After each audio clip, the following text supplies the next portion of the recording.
नमस्कार मित्रांनो, भक्ती ज्ञान शिक्षा यूट्यूब चॅनलमध्ये आपणास हार्दिक स्वागत आहे। आज मी तुमच्यासाठी एक महत्त्वपूर्ण कथा घेऊन आले आहे। प्रिय मित्रांनो, एक वेळ पृथ्वीवर 4 लोकांचा मृत्यू एकाच वेळी झाला। ते चौघेही वेगवेगळ्या प्रदेशातील वेगवेगळ्या ठिकाणीतील राहणारे होते आणि ते योगायोगाने चौघांचेही अंतिम वेळ एकाच वेळ आली। यमदूत चौघांनाही नेण्यासाठी पृथ्वीवर पोहोचले। त्या मरणामध्ये एक तर कुठल्या तरी राज्याचा राजा होता, दुसरा एक मोठा श्रीमंत व्यापारी होता, तिसरा पुजारी होता आणि चौथा एक गरीब मजदूर होता। तो दिवसभर मेहनत करून त्याच परिवाराचा पालन पोषण करायचा। चौघांची आत्मा घेऊन यमदूत यमराजाच्या दरबारात पोहोचले। चौघेही यमराज समोर जाऊन उभे राहिले। चौघेही विचार करत होते की कोण स्वर्गात जाणार आणि कोण नरकात। धर्मराज अजूनही तिथे आले नव्हते। ते येण्याच्या अगोदर ते चौघे आपापसात बोलत होते आणि मी स्वर्गात जाणार असे ते म्हणत होते। पहिले राजा म्हणू लागला, मला तर धर्मराज नक्की स्वर्गात पाठवणार, कारण मी एक प्रसिद्ध राजा आहे।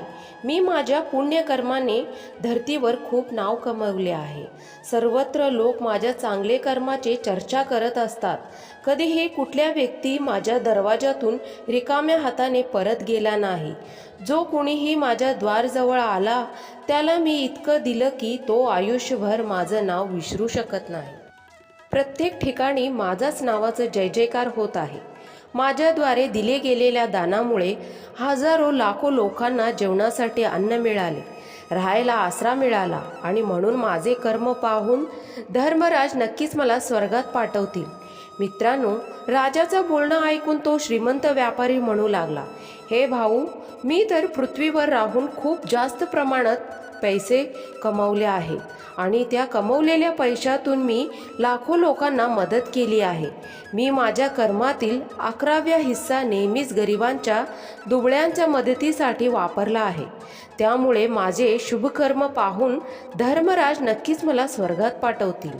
मित्रांनो, व्यापारचे बोलणे ऐकून पुजारी म्हणू लागले, तुम्ही तर उगाच तुमच्या तोंडाची हवा घालवत आहात। स्वर्गात जाणं सोपं काम नाही। स्वर्गात जाण्यासाठी दान धर्म सोबतच पूजा अर्चना, देवाचे नामस्मरण सुद्धा करावे लागते आणि म्हणूनच स्वर्गात जाण्याचा अधिकार माझाच आहे, कारण मी देवाची खूप जास्त प्रमाणात पूजा अर्चना आणि नामस्मरण केले आहे। माझे पूर्ण जीवन देवाचे नामस्मरण करताना व्यतीत झाले आहे। माझ्या या शुभकार्यामुळे धर्मराज माझ्यासाठी स्वर्गाचा दरवाजा उघडतील हे मला चांगलंच माहिती आहे। अशा प्रकारे जेव्हा तिघांनी ते स्वर्गात जाण्यासाठी कसे पात्र पाहिजे हे सांगितले, त्यानंतर ते तिघही त्या चौथ्या व्यक्तीकडे, त्या मजुराकडे पाहू लागले की पाहूया हा काय म्हणतोय, यांनी सुद्धा काही चांगलं कर्म केले आहेत की नाही, काय ह्यांनी फक्त त्यांचे पूर्ण आयुष्य मजुरी करण्यातच घालवले आहे। जो मजूर गुपचूप या तिघांचं म्हणणे ऐकत आपली मान खाली करून उभा होता। इतक्यातच धर्मराज चित्रगुप्तासोबत दरबारात हजर होतात। चित्रगुप्तांच्या हातात एक मोठं पुस्तक होतं, ज्यामध्ये सर्व प्राणीमात्रांच्या कर्माचे लेखाखोजा लिहिलेला होता। धर्मराज त्यांच्या सिंहासनावर विराजमान होतात। त्यानंतर चित्रगुप्त राजाला त्यांच्या जवळ बोलवतात आणि त्याला विचारू लागतात की सांग, तू तर पृथ्वीवर एक मोठा राजा होता, तू तुझ्या जीवनात कोणकोणते पुण्यकर्म केले आहेत आणि किती लोकांना तू दुःख दिले आहेस, किती लोकांचं तू भलं केलं आहेस। मी माझ्या पुस्तकात पाहून हा निर्णय घेईन की तू स्वर्गात जाऊ शकतो की नाही। तेव्हा मोठ्या गर्वाने राजा त्याने केलेले कर्म सांगू लागतो, हे भगवान, मी एक खूप मोठ्या राज्याचा राजा होतो। माझं राज्य खूपच आनंदी होतं। माझ्या राज्यात दीनदुबळे गरीब लोक खूपच कमी होते। सर्व लोक माझ्या राज्यात खूपच आनंदात जीवन व्यतीत करत होते। मी माझ्या राज्यातील लोकांना कुठल्या गोष्टीची कमी पडू दिले नाही। मी नेहमीच त्यांना मदत करत असे। माझ्या राज्यात प्रत्येक भुकेलेला भोजन मिळायचा। लाखो रुपयांचे दान मी करत असे। माझी प्रजा खूपच आनंदात होती। दिवस रात्र ते फक्त माझंच गुणगान गायचे आणि हेच माझे जीवनातील चांगले कर्म आहेत। राजाचं बोलणं ऐकल्यानंतर चित्रगुप्त त्यांच्या पुस्तकात पाहू लागतात। पुस्तकात पाहून त्यांनी राजाला सांगितले की तू जे काही म्हणत आहेस ते पूर्णपणे सत्य आहे. तू तुझ्या प्रजेला खूप सुख प्रदान केले आहेस, परंतु यासोबतच तू खूप मोठा अपराध केला आहेस. तू तुझ्या राज्याच्या सीमेला वाढवण्यासाठी जेवढे युद्ध केले आहेत त्या युद्धामध्ये हजारोंच्या लाखोंच्या संख्येने सैनिकांनी त्यांचे प्राण गमावले आहेत. त्या सर्वांचा मृत्यूचा कारण तू आहेस. त्यांच्या परिवाराला, त्यांच्या मुलांना अनाथ करण्याचे कारण तू आहेस. त्यांच्या स्त्रियांना विधवा बनवण्याचे कारण तू आहेस. त्यांच्या आई वडिलांना आदर हरपण्याचं कारण तू आहेस. अशा प्रकारे तू तुझ्या राज्याची सीमा वाढवण्याचा नादात अशा हजारो कुटुंबांना दुःख दिले आहेस. युद्ध करून राज्य वाढवण्यापेक्षा तू जर तुझ्या शेजारील राजासोबत मैत्री करून त्यांच्यासोबत व्यापार वाढवले असते तर चांगले झाले असते. यामुळे तुझे राज्य अधिक समृद्ध बनले असते. तू तुझ्या प्रजेला सैनिकांच्या रक्ताने सुखी बनवले आहेस आणि म्हणूनच तू स्वर्गात जाण्याचा लायक नाहीस. प्रिय मित्रांनो, चित्रगुप्तांचे म्हणणे ऐकून राजा मागे सरकला. त्यानंतर चित्रगुप्ताने व्यापारीला विचारले, तुम्ही या पृथ्वीवर कोणकोणते पुण्यकर्म केले आहेत? तेव्हा तो व्यापारी म्हणाला, हे भगवंत, मी पृथ्वीवर जे काही पैसे कमावले आहेत त्यात पैशातील 11वा भाग नेहमीच दान धर्म करण्यासाठी वापरला आहे. लाखो लोकांना मी अन्न दिले आहे. कित्येक आश्रमांना मी दान धर्म केले आहे. कित्येक बेघर लोकांना मी घर दिले आहेत.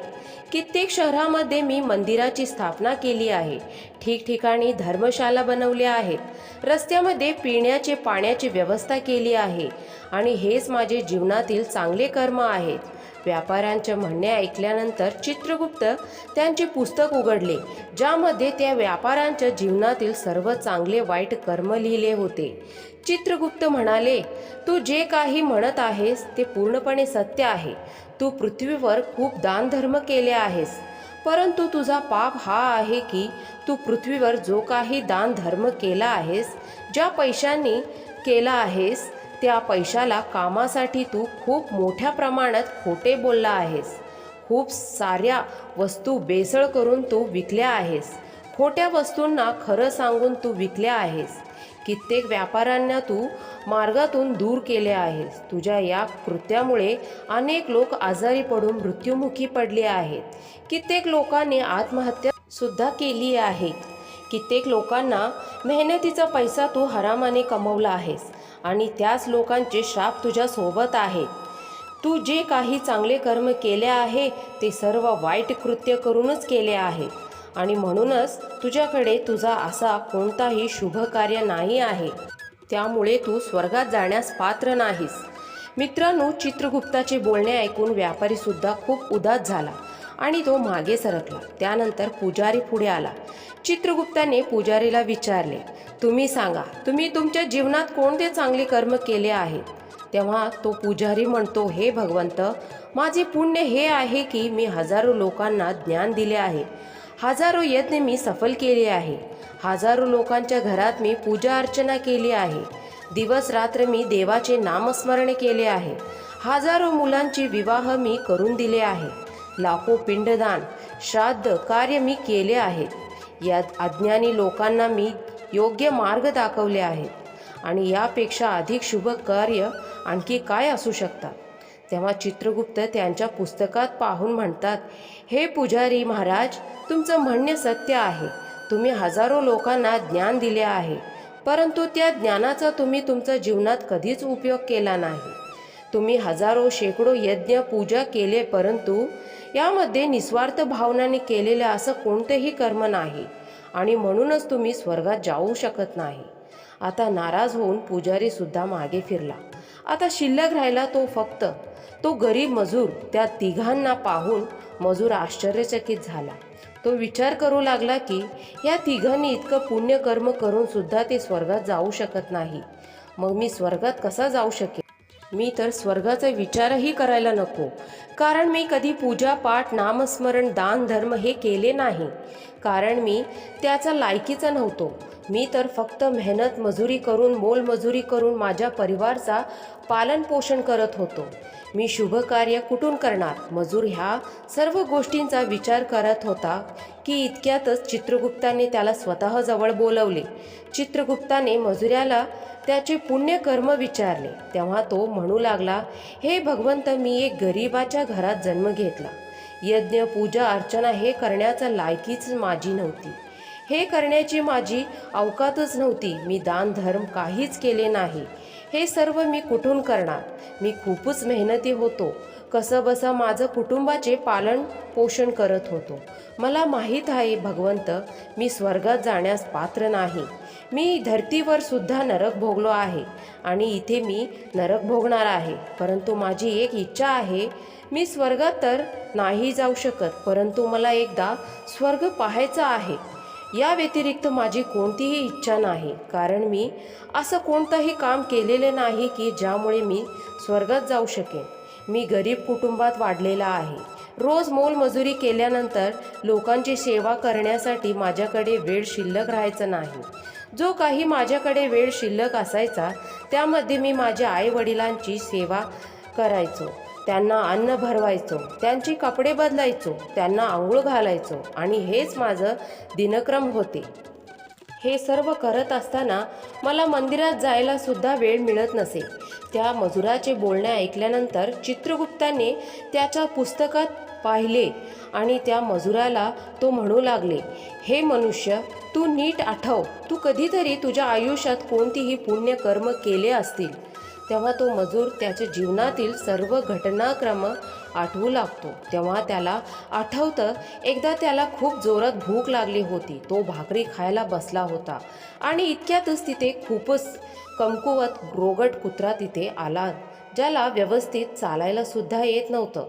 तो येऊन माझ्याजवळ बसला आणि माझ्याजवळ असलेल्या भाकरीकडे टक लावून पाहू लागला. मला समजलं की हा कुत्रा खूपच उपाशी आहे. माझ्या आतून आवाज आला की एक मुक्या जनावराला उपाशी ठेवून तू कसे अन्न खाऊ शकतोस?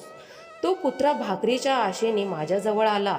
मी ती भाकरी स्वतः न खाता त्या कुत्र्याला दिले आणि पूर्ण दिवस मी उपाशी राहिलो. उपाशी पोटी मी माझे सर्व काम केले.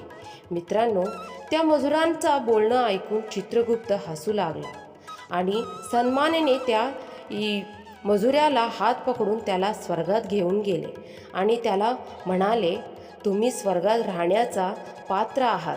स्वर्गात राहण्याचा अधिकार तुमचा आहे. तुमचा तो त्याग आणि त्या मुख्या प्राण्यावर दया दाखवणे हे सर्वात मोठा पुण्यकर्म आहे. मनुष्य जे पण कर्म निस्वार्थ भावनेने करतो त्याचेच पुण्य त्याला मिळत असते. निस्वार्थ भावनेने केलेली छोट्या लोकांची सेवा देखील तुमचे शेकडो पाप धुवून टाकते.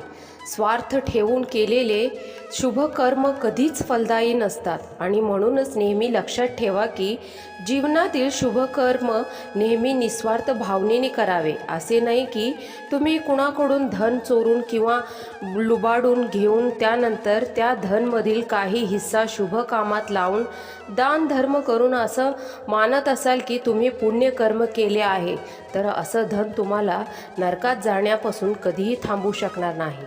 प्रिय मित्रांनो, स्वर्गात फक्त तोच व्यक्ती जातो ज्याने निस्वार्थ भावनेने सर्वांची सेवा केली असते. जरी त्यांनी त्यांच्या पूर्ण आयुष्यात 1 रुपयाही दान न केला असेल, परंतु त्यांची जशी ऐपत होती त्याप्रमाणे निस्वार्थ भावनेने जे काही कर्म केले आहेत तेच कर्म त्यांच्या मुक्तीचे माध्यम ठरतात. ही कथा इथेच संपते. मित्रांनो, जर हा छोटासा व्हिडिओ आपणास आवडल्यास व्हिडिओला लाईक, शेअर, कमेंट करायला विसरू नका. चॅनलवर नवीन असाल तर चॅनलला नक्की सबस्क्राईब करून घ्या. असे छान छान व्हिडिओ तुमच्यापर्यंत पोहोचेल. व्हिडिओ पूर्ण ऐकल्याबद्दल मनापासून धन्यवाद.